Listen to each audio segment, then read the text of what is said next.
Great. Before we get started, I just want to recognize some people here within the organization that have helped just throughout this process. This is a monster process. When you talk about preparing for the NFL draft, there's a lot of people involved throughout the organization that get us to this point and that kind of get us organized and make it all happen. So first, just want to definitely recognize our area scouts who really build the foundation for this whole process starting in the fall. They're the ones that set the menu for us. When we get here and start really working through the board, they've done all the character work, they've done all the player evaluations, the all-star games, the pro days, and it's a hard job. Area scouts a hard job, and our group did a really good job this year, so I want to recognize that group.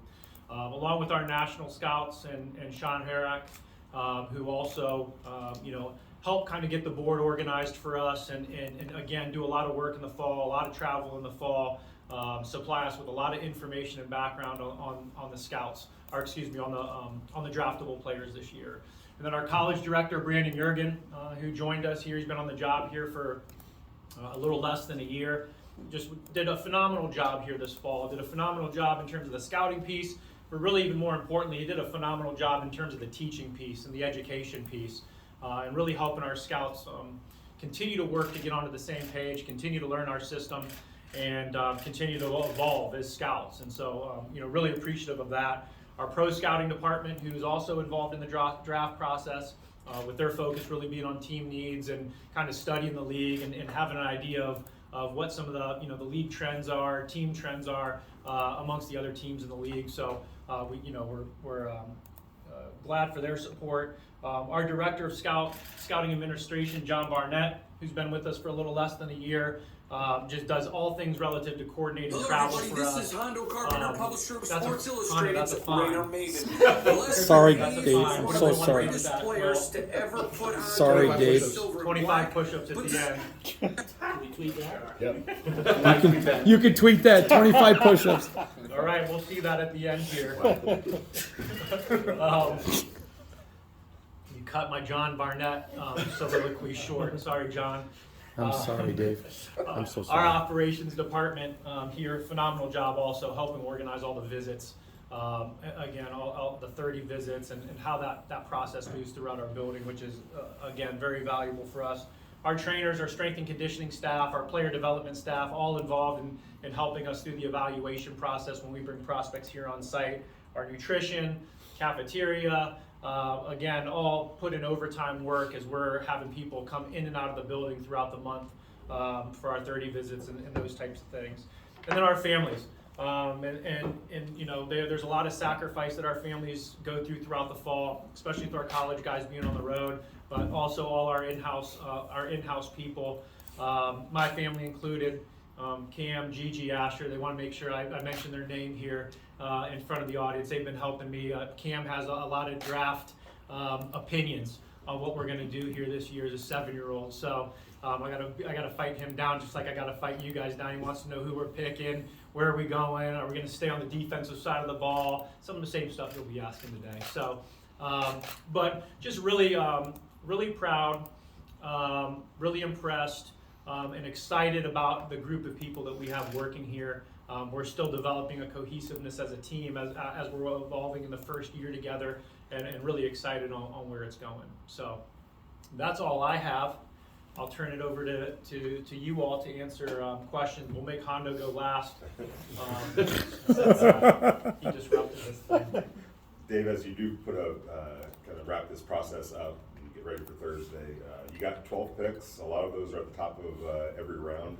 Do you feel, looking at this body of players, that you're in a pretty good position to add multiple players that are going to be able to help pretty quickly starting next season? Yeah, that's the hope, and I think when you're picking at the top, where we are at in some of these rounds, that you hope that you're able to find some guys that are going to impact the team, and selfishly we want to do it throughout the whole draft. But I think we're in a good position with the number of picks that we have and where we're picking, to find some players that are going to come in here and have a positive impact on the team.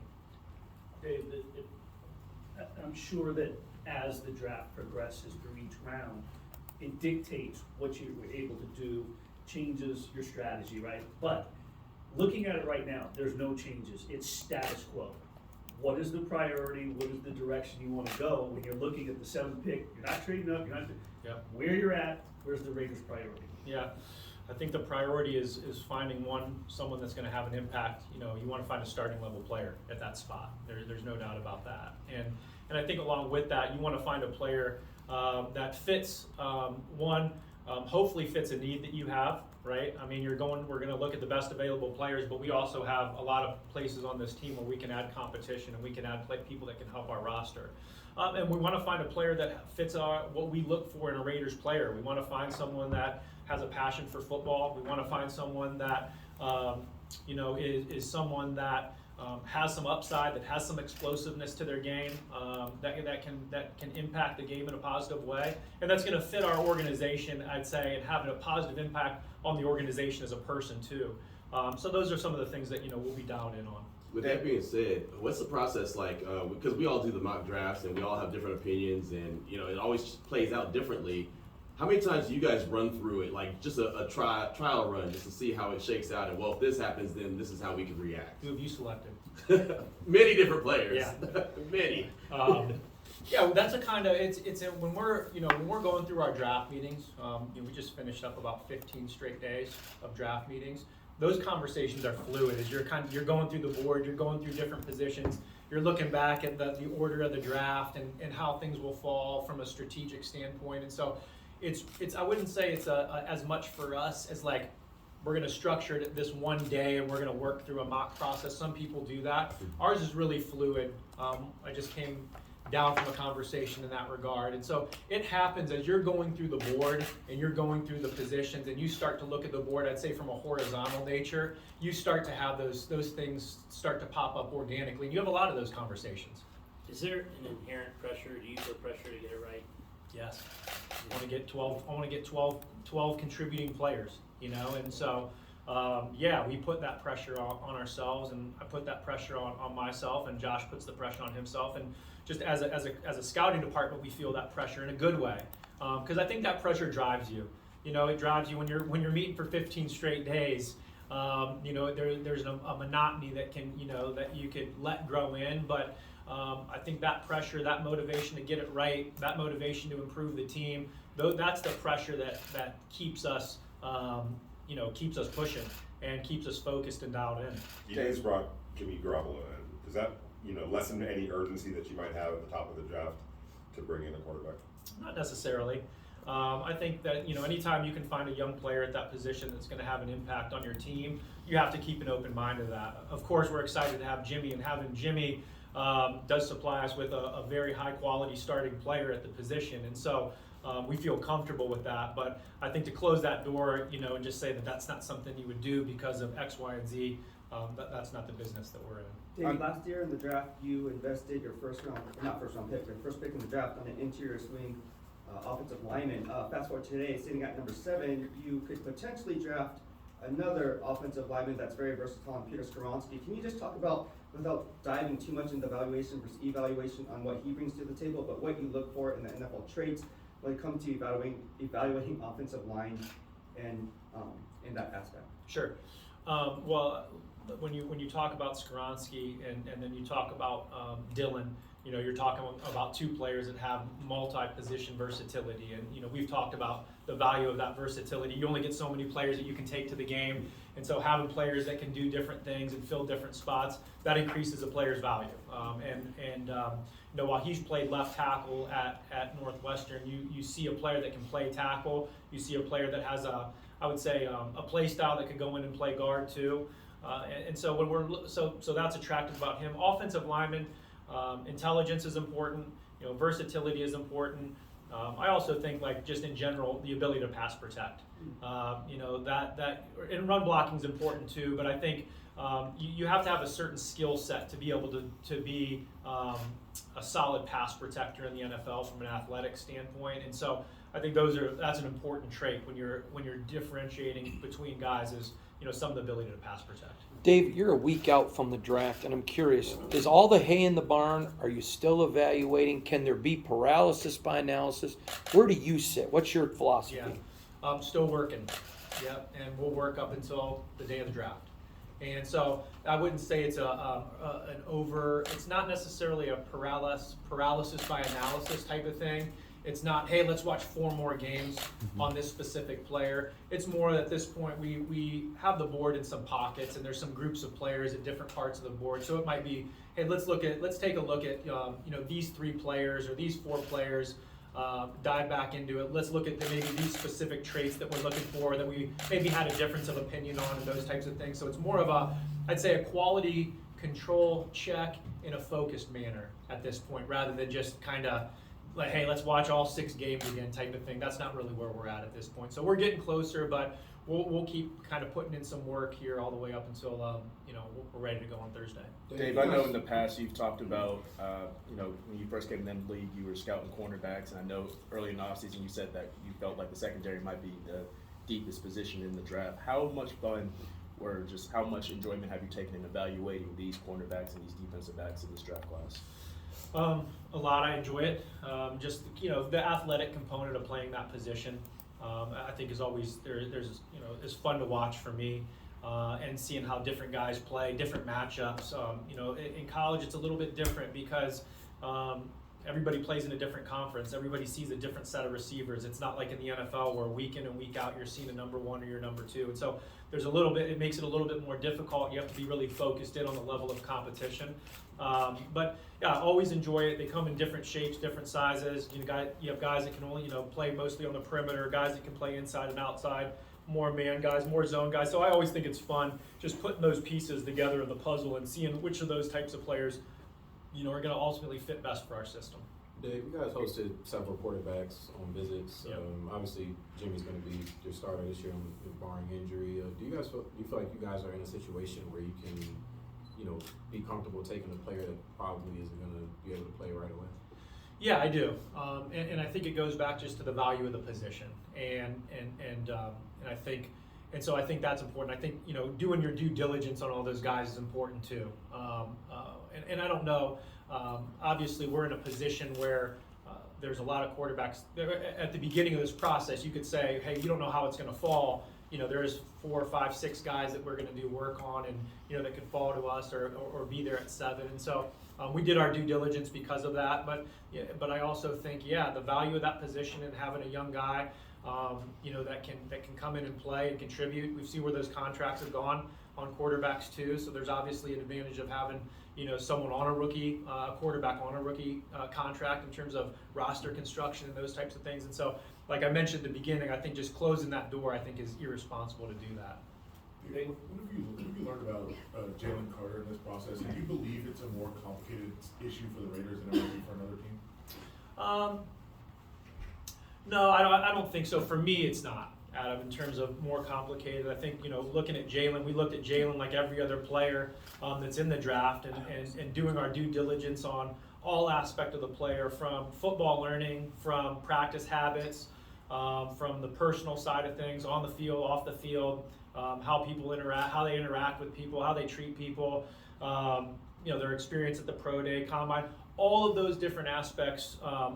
I don't think we want to cheat the process with any prospect in that regard. We want to hit those bases for each individual prospect. And then, of course, on some prospects, it's deeper, right? There's just more things to look at and more things to consider based on, their situation. And so Jalen, in that regard, was, similar and to a lot of players in the draft, and, feel very comfortable with the work that we've done on him. There's always all sorts of scenarios, trading up, trading down. Have you rolled anything out in terms of that? No, we haven't ruled anything out in that regard, and we won't.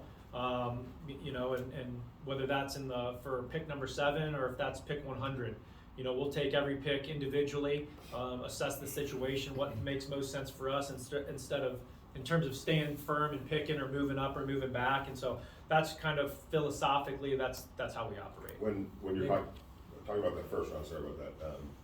Maybe moving up in the first round, and considering some of the needs that you have, how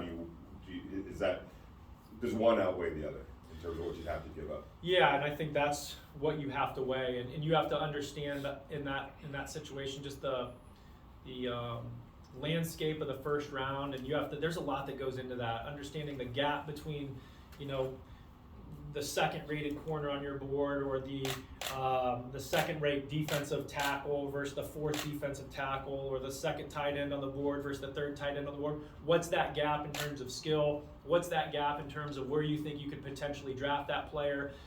If you're trading up in the draft, how many players could that potentially take you out of? And so there's a lot of that mechanics, and there's some guessing to that, obviously, because we don't know. But there's a lot of those conversations that you have to work through before Thursday and have an understanding of at least what you would be willing to do. Dave, I guess kind of follow up on what you were saying right there. It's interesting with the event, the process of this whole draft.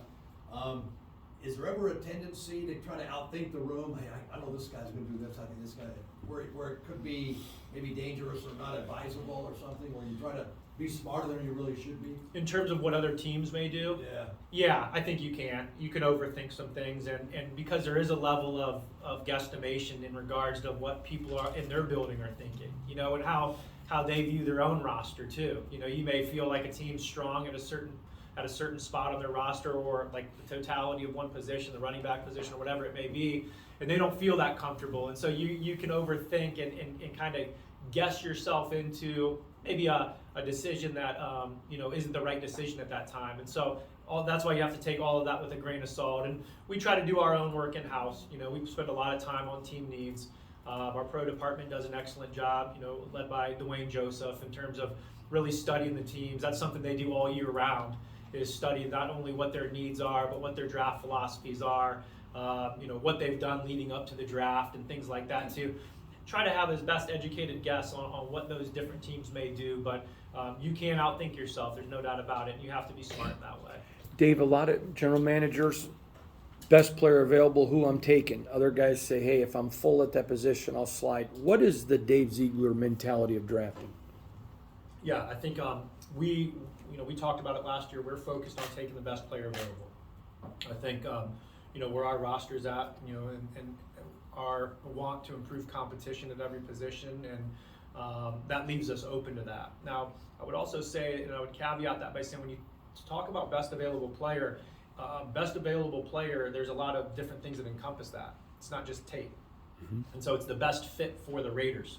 And there's different things that go into that, whether it's the football intelligence piece, football character. There's different things that go into that, what that makes that player the best available player for each individual organization. I think that sometimes can get lost. Mm-hmm. And so that's what it means for us. The best available player that's the best player for the Raiders organization and fits what we're looking for. And we're going to stay true to that process and stay open to that. Dave, there's a lot of versatility between the different types of cornerbacks in this class, from Christian Gonzalez, Javon Winston, and Joey Porter Jr. What are some traits that you look for in terms of starting outside cornerbacks that you value? I think one of the biggest things is guys that can affect the passing game by making plays on the football. I think that's a trait that you want to see, and it doesn't always materialize in college stats, though, because a lot of guys are asked to play a certain type of way, and then that's part of the difficulty in maybe evaluating the position. You may watch a guy that maybe doesn't have much ball production because they've asked him to play a bunch of cover 3 and he's playing 7-8 yards on the ball, but then when you look at his athletic traits, his short area quickness, his explosive burst, his speed, that's the level of projection that you have to make. But I think people that can make an impact on the ball is important. I think for us, we have a little bit more diversification in our coverages in terms of both playing zone and playing in some man schemes. So guys that can play man coverage, guys that you can see have a feel at the top of routes to match routes and stay in phase and those types of things. And also I'd say press technique, which is something I think you can improve on. But just a player's ability to play with patience at the line of scrimmage, ability to affect the route and disrupt the route from a man-to-man situation are a couple of the traits that we look for. And there's also the aspect I think that gets lost is tackling. You still have to be able to tackle. You get edge runs, you get, especially, the games become a little bit more horizontal, not as many vertical runs, straight down the middle of the formation. So guys that can show up and tackle, I think that's still an attractive trait for us too. Oh, sorry. Go ahead, Is there a fine line between guys who've had production in college and guys who you think have they project to be that guy, they have the potential to have that production on the next level? Yeah, you have to be careful, and I think that's because you can project something that's not there, and you project too much, and so I think you have to take all things into account too, and that's why whether it's going from the game film to maybe a Senior Bowl practices, or another All-Star Games practices, or taking the combine and looking at some of the things that they were done there, maybe their ability to make plays on the ball because you didn't get to see them catch the football a lot.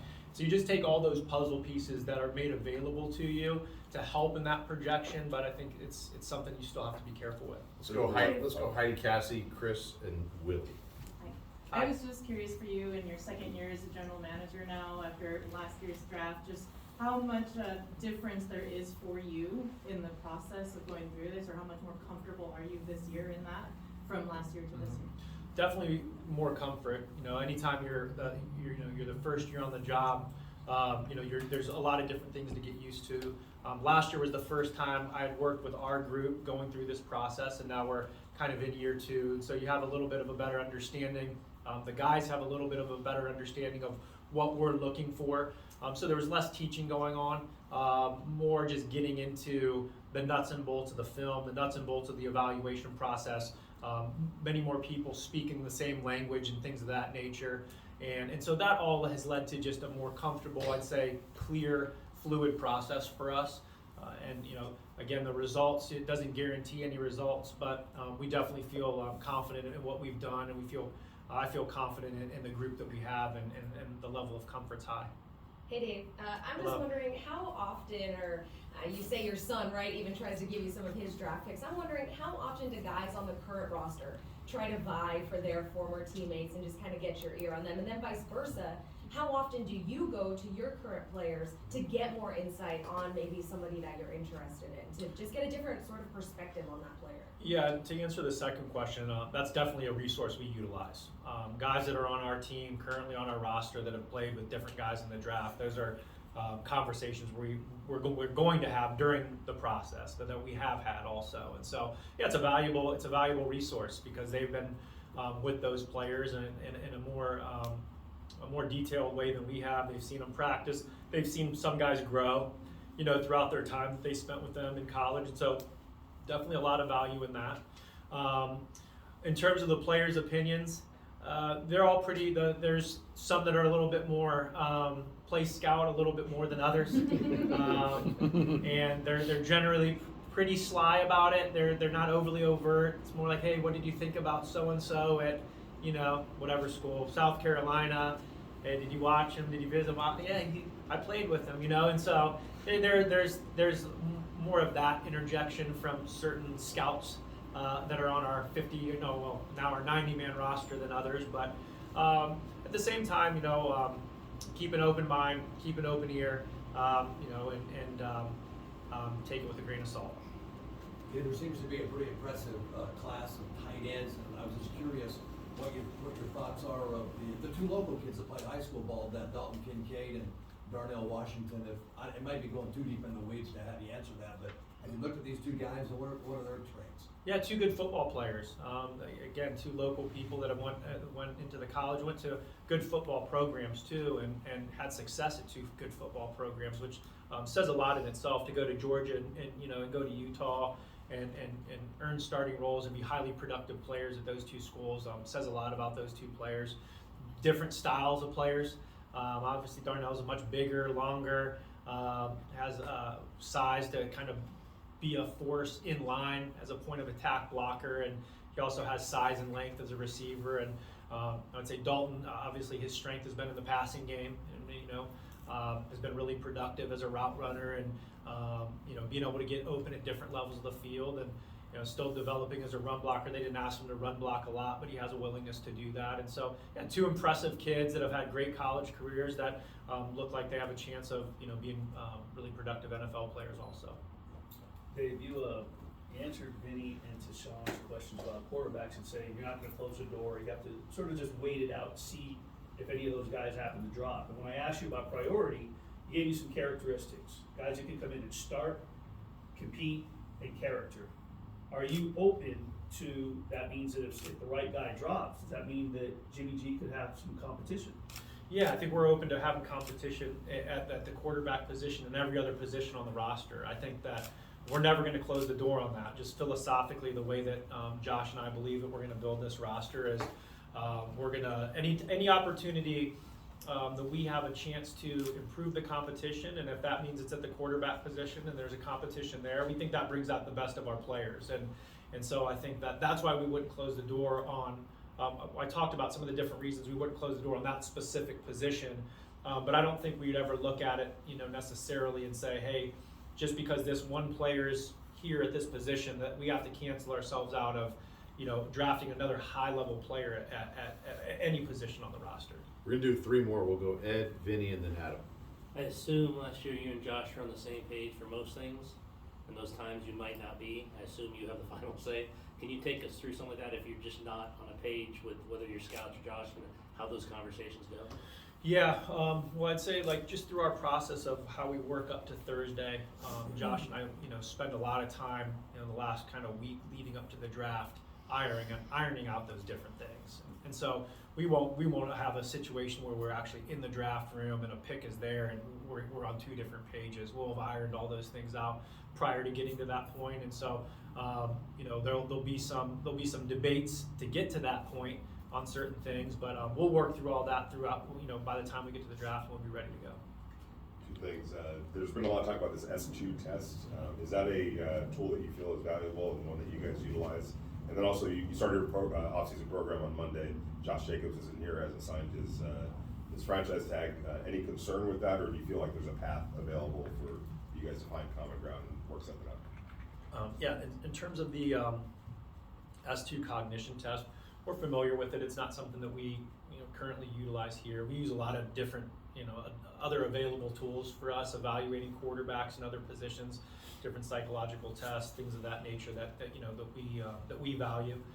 So I know some what it is and some of the value of it, but like I said, not something that we currently have in place here. Was that the Josh?